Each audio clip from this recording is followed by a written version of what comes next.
Hey everybody, it's Paul Hammer coming at you from Island Psychiatry and Behavioral Health, and September is Suicide Prevention Month, so we're going to talk a little bit about suicide.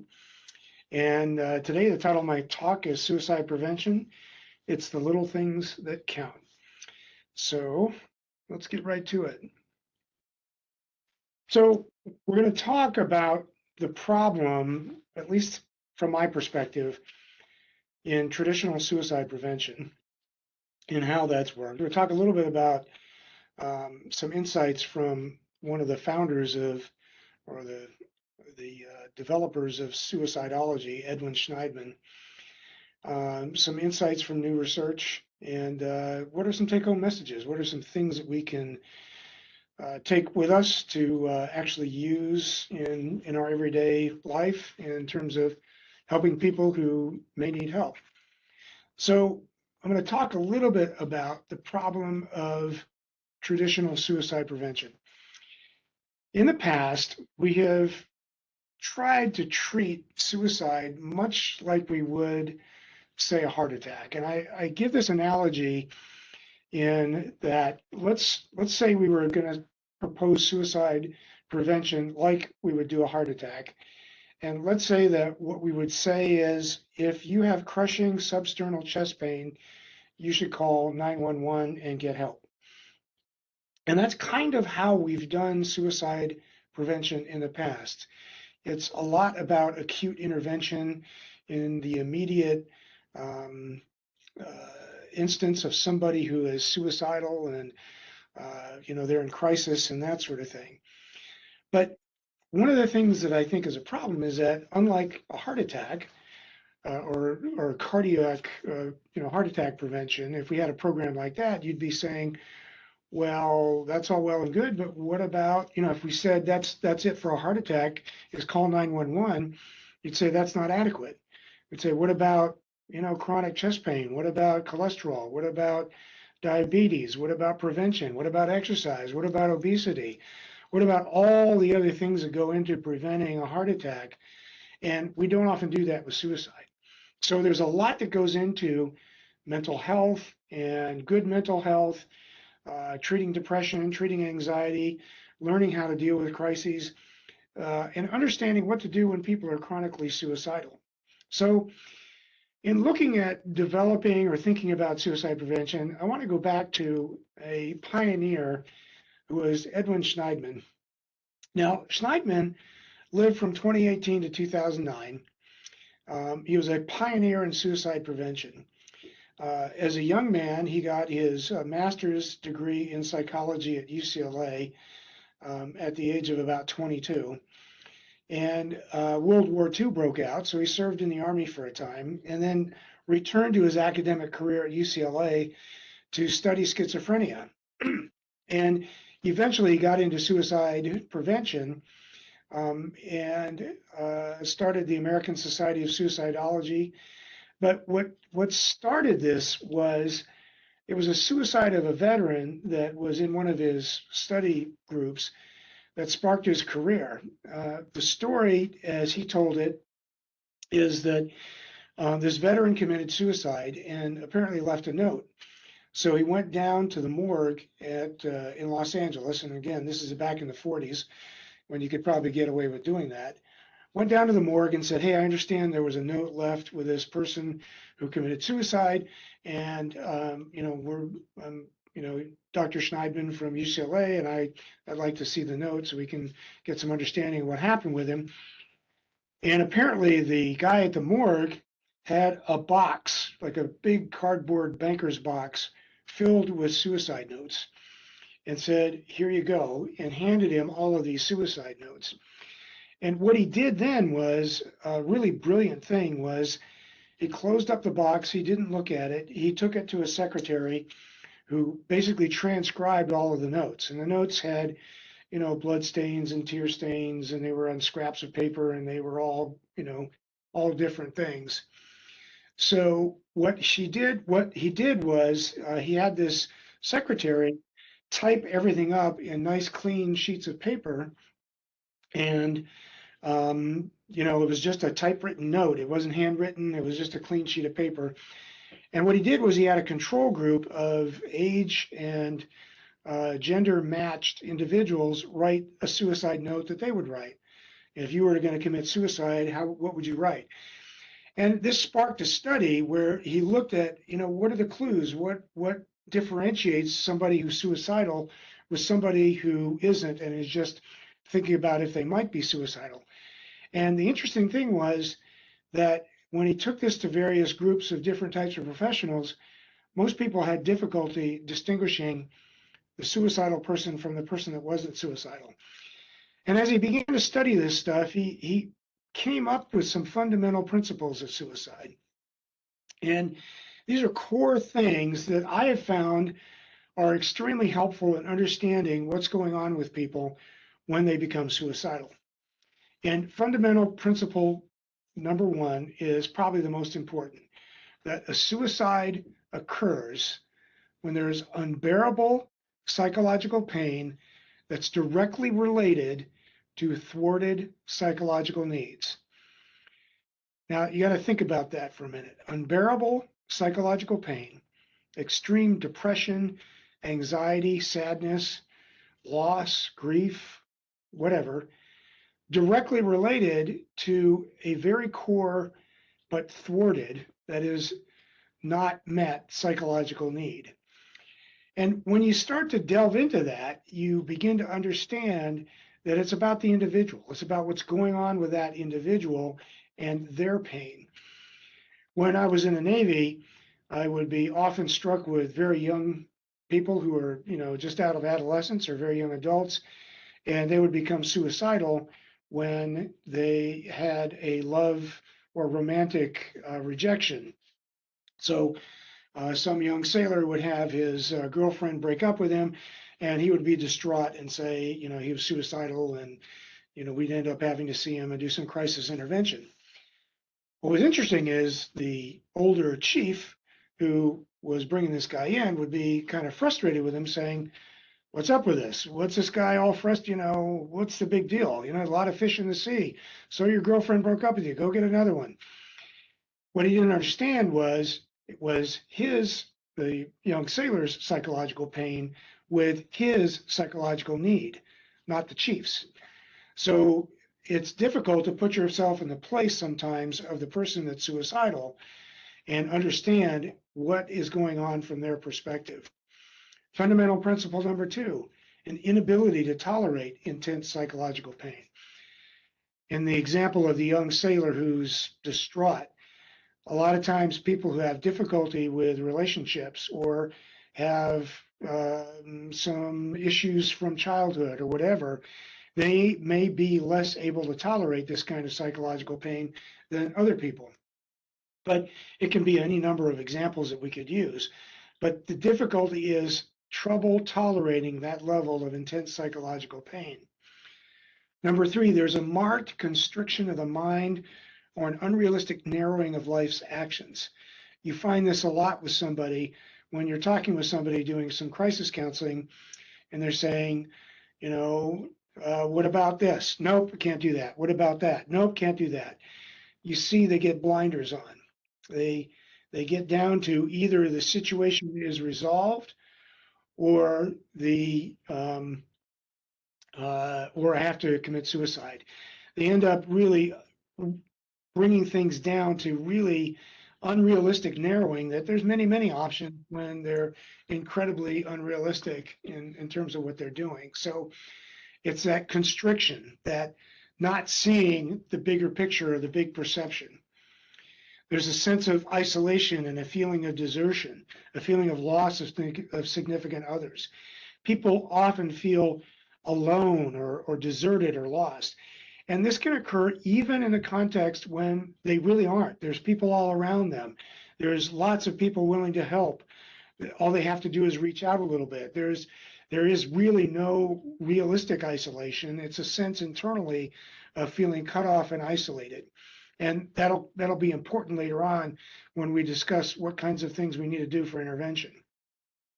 But that feeling of desertion, that feeling of being isolated and alone is important.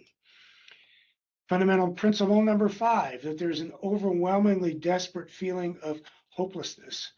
this sense that nothing effective can be done. And that goes along with that unrealistic narrowing of options. Um, if your options are down to two and everything is hopeless and all hope is lost, the only solutions that you can come up with are these unrealistic, either somehow magically something gets resolved or you have to end it. That's that desperate feeling of hopelessness. That's what's driving that. And then number six, the conscious decision, that egression. That is, leaving, exiting, or stopping is the only, or at least the best possible solution to the problem. A lot of times what goes on with people that are suicidal is they have a fantastic sense of what's going to happen. It isn't that I'm going to die, it's I'm going to end this suffering, this psychological pain, this misery that I'm in, this miserable feeling, this whatever it is. The idea is I'm going to leave it, I'm going to exit, I'm going to get out of it. It's ending it is the point, not I'm going to die. The death is the solution. And so that's where they come up with that's the only or the best possible solution to the problem. So I found it in doing some research for this several months ago when I first gave this talk back in May. Found some interesting insights and research from this article about strategies to stay alive and adaptive toolboxes for living well with suicidal behavior.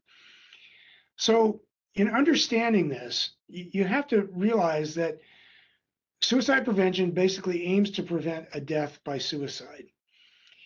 And when we look at deaths by suicide, one of the highest risk factors are non-fatal suicide behavior as a key indicator of risk. In other words, many people that attempt suicide have done it before. And in many cases, their behavior tends to escalate over time. So by preventing suicidal behavior or looking at non-fatal suicidal behavior, we can look at that as an indicator of risk. Now, traditional suicide prevention is basically an acute triage of psychological distress. But in order to prevent suicide, if we can understand it better and examine, and this is what this study did, was they examined a group of people and really did some qualitative research on what are some of the things that drove them to do their suicidal behavior. What can we learn from them and understand from those people that are chronically suicidal? And they came up with this idea of toolboxes, things that people can use as tools in their toolbox. As Schneidman said, our best route to understanding suicide is not to the study of the structure of the brain from social statistics or mental diseases, but directly through the study of human emotions, described in plain English in the words of the suicidal person. So, yeah, it makes common sense. Ask somebody who is suicidal, what do we need to do to help you? So what they did was they took these accounts from people who had survived suicidal behavior and started to examine it and talk to them about what went on and how do we understand this. What they often found was that suicidal behavior was often a turning point for people in crisis, that they were having an ongoing crisis, and then often the turning point where they became suicidal and did some sort of suicidal behavior often happened quite suddenly. And when they became not suicidal, that as well happened quite suddenly and tended to occur after the right sort of a connection was made, either with a tool, with an insight, with a personal interaction, some thing that occurred that helped them turn off the switch to the behavior and become not suicidal, or at least turn off the behavior. The other thing they learned was that suicide was perceived simultaneously as a way to cope as well as a sign of personal failure. So it looks like, okay, this is my solution. And yet it will be perceived by other people as uh, I failed. I'm, a failure. I can't, deal with this stuff. And and so they look at it as a sign of person. There's a lot of ambivalence in there in terms of seeing this as, oh, I have a way to get out of this miserable feeling, but I don't want to do that because of stigma and a personal failure and that sort of thing. So there were several connected themes related to this. Some of the themes include there was this dynamic relationship with suicidal behavior and living with and fighting through the feeling. So there was fighting for life, there was ambivalence, there was acceptance, and then ultimately finding hope. So they found that people went through these sort of stages, and there's sort of a dynamic relationship with the suicidal behavior as well as this concept of living with and fighting through those feelings to get to the other side to be able to get some hope. And they also found the themes of the toolbox, which is various ways or things or coping skills, we can call it, that people can use to cope with suicidal behavior. So they named a couple of these toolboxes. One is a self-directed discovered toolbox. The other is the conventional medical toolbox. There's a life circumstance toolbox where you sort of find ways to cope based on programs that are out there, and then sort of the hybrid, which is a little bit of everything. When they looked at this fighting for life stage, this, of course, is the acute stage of managing suicidal behavior. It's battling through these persistent and ever-present thoughts of suicide. It can be exhausting. It's almost like you have to use your willpower and you have to fight with to not do something to do self-harm. Oftentimes, when people are in this stage, one of the exhausting aspects of this is a pretense of having to build up or maintain this pretense of seeming normal. And when they have to do that, it makes the suicidal behavior more intense. I liken to it, probably a good example is if you're dieting and you're sitting there with a pie or some ice cream or cake or something in front of you, and you're just gutting it out. Just don't eat the pie, don't eat the pie, don't eat the pie. And what do you want to do? You just want to do more than anything is eat whatever that pie is. Well, in a more intense way, in a much more negative way, this is like that. It's extremely intense, and it's everything you can do to sort of hold yourself back from acting impulsively and doing something like this. What made it helpful was an understanding environment, and this is particularly important for peer support. When you have somebody else who understands what you're going through, who's been where you are, who understands what that's like, and they can help you do it. It's much like a sponsor in Alcoholics Anonymous or a good friend that feels exactly the same way.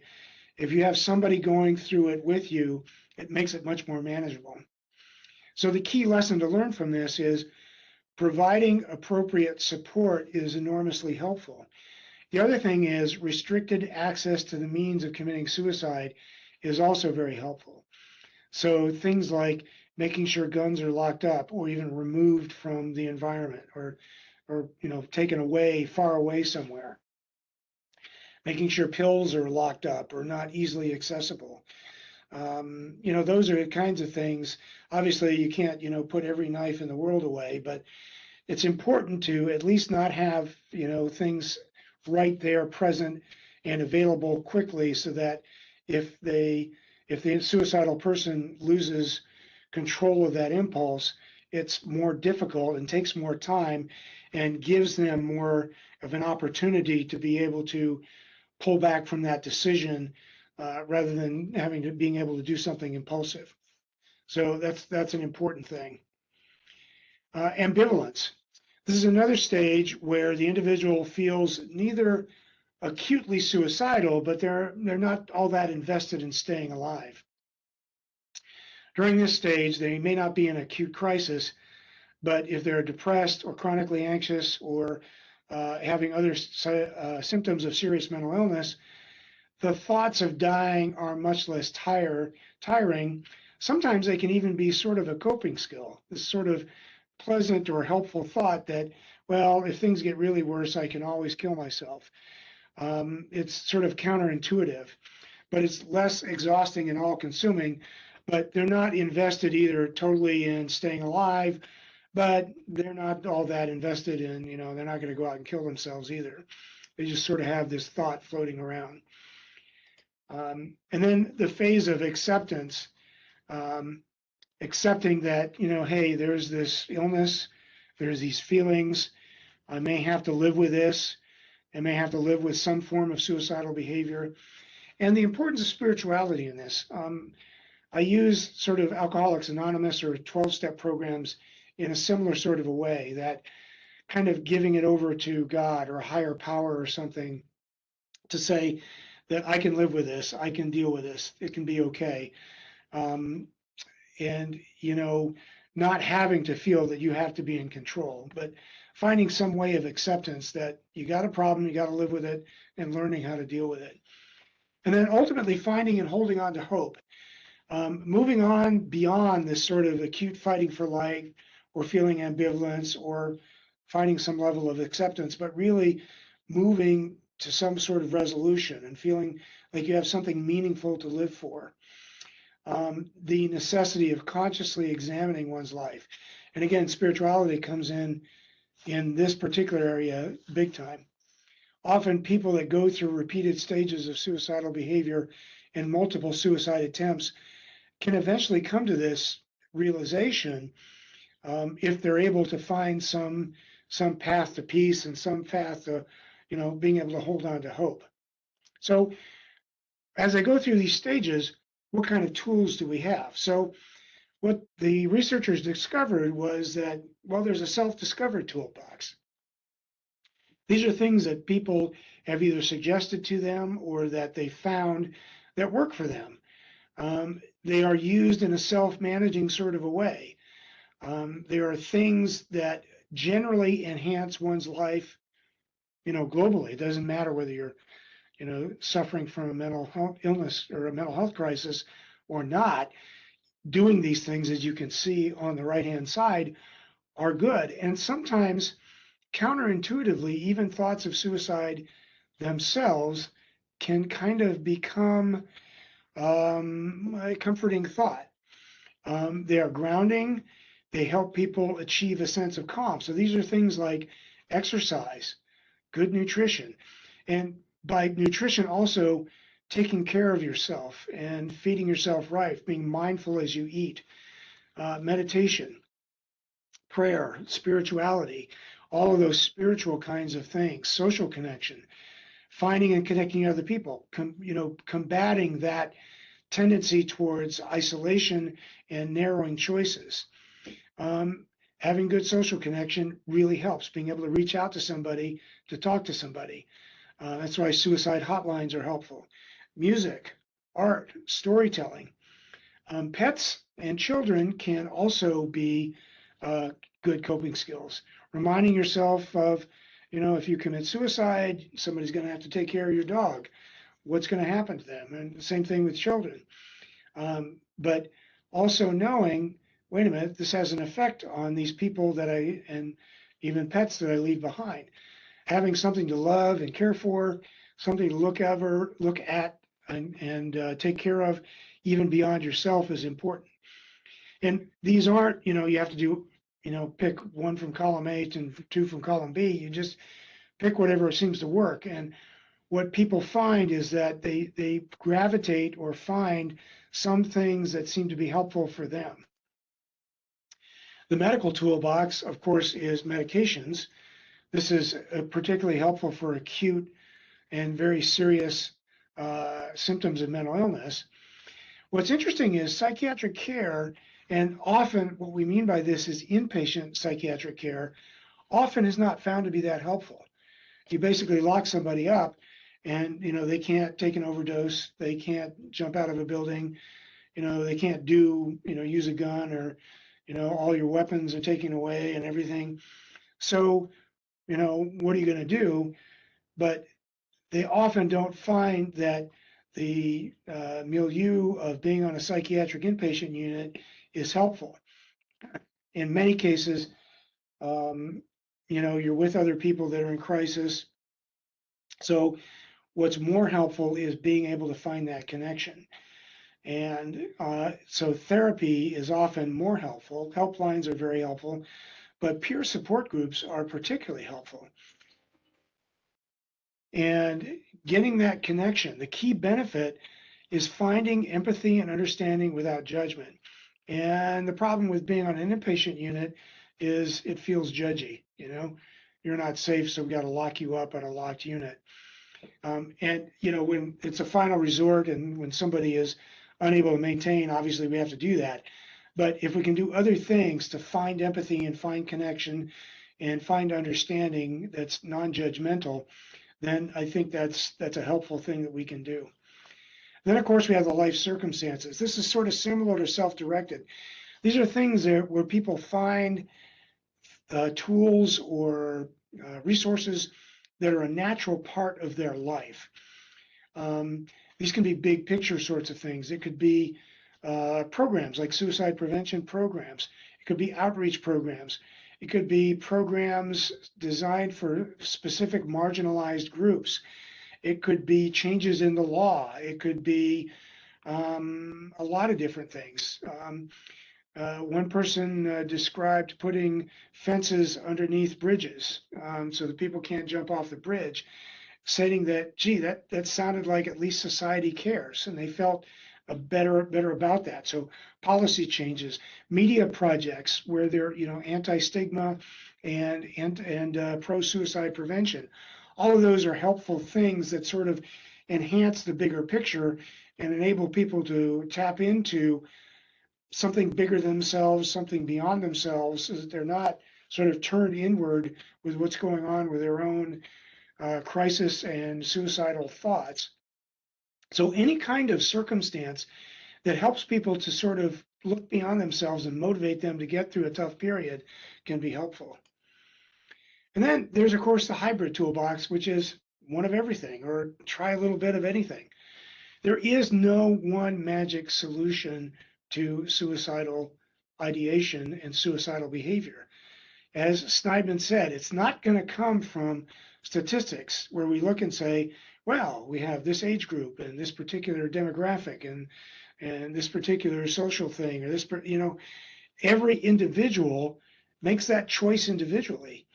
And what makes one person suicidal may be like water off the duck's back on another individual. So you need to use a multitude of strategies from different toolboxes, looking at, do I need more spirituality? Do I need more self-care? Do I need to meditate? Do I need to reach out to people? Do I need to reach out to a program? Do I need to take medications? Do I need to get therapy?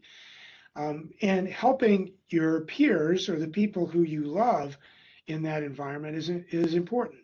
And these tools are not static. They're constantly evolving.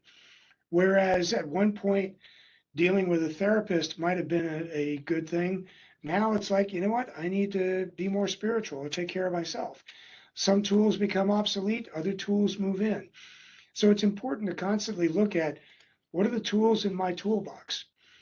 One interesting thing that we look at with folks is individuals who struggle with devastating events can grow in positive ways. We see this with PTSD all the time, post-traumatic growth. This is being able to find some way where this horrible thing that happened is giving me strength. There's a great quote from, I think it was Ernest Hemingway, that wrote, sometimes we're stronger in the places that are broken. The places where we were broken, sometimes you grow back stronger. Learning an appreciation for life, finding an appreciation for the importance of relationships and building stronger bonds and relationships, finding new opportunities for growth and development. When you thought this was a terrible thing, it turns out to be, well, maybe something good came out of it. Finding new sources of personal strength, growing spiritually, doing all of this sort of stuff. So cognitive processing, thinking through what am I thinking and feeling and what's going on, And self-disclosure is central to this. It's telling your story. And this is important, particularly with peer groups and peer support types of groups that are really helpful in getting people to tell their story. And by telling their story, they understand parts of it, they learn from it.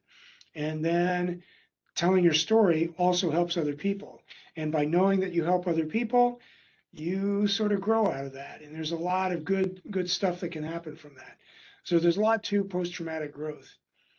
So the take-home message is a thing, again, going back to Schneidman, that he calls the 5x5 box. And this I have found helpful in my work as a psychiatrist in dealing with people in crisis, is thinking about 5 different axes of what's going on in the crisis. It's press, pain, and perturbation. Press is, of course, pressure. So how much financial pressure are they on? If you have somebody who comes in and saying, my wife left me and she cleaned out the bank accounts and I'm about to get foreclosed upon and they repossessed my car and I can't see my kids and yada yada, on. That's a lot of pressure. And I just got fired from my job and the IRS is auditing me. That's all of the external types of pressures that people have in life. And everybody's is different. Pain is, of course, that psychological pain that we're talking about. That what's going on? What does that mean to me? When these things occur, these external pressures occur, and what's going on inside my head in terms of, am I anxious or am I depressed or am I panicky or am I falling apart or can I not do anything? Am I frozen? What things are going on inside my head that magnify the internal psychological pain that I'm experiencing?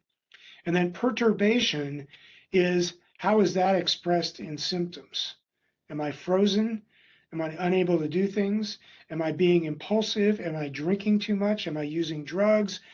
Am I coping by spending too much money or doing wildly inappropriate things? What am I doing? What is sort of the external symptoms? So if we were to score this, just give the individual who you're looking at a score. You could go from 0 or 1 to 5 on the scale. So if there's lots of pressure in life, is that a 3, a 4, a 5? How much pain are they in? 0 or 5, or 1 or 2 or 3? How much perturbation? How much symptoms are there, occurring? And there's only one 555, 5 out of 5 on all of those box in this graph.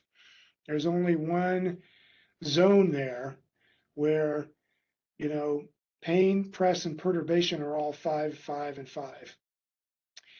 And the concept that Schneidman had was that the individual commits suicide and is most likely to commit suicide when they're at 555. When they're 345 or 543 or 333 or any other combination, you can live a very long and miserable life at 345, but you're not going to commit suicide. You're not going to behave in that way. But when you're maxed out on all of these axes, that's when you have the most risk of suicide and when we really need to intervene to prevent it.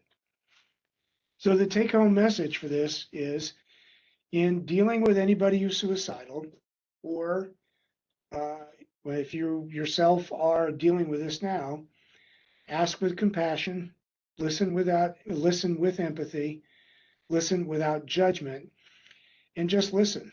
In terms of doing suicide prevention, listening is probably the most important thing we can do.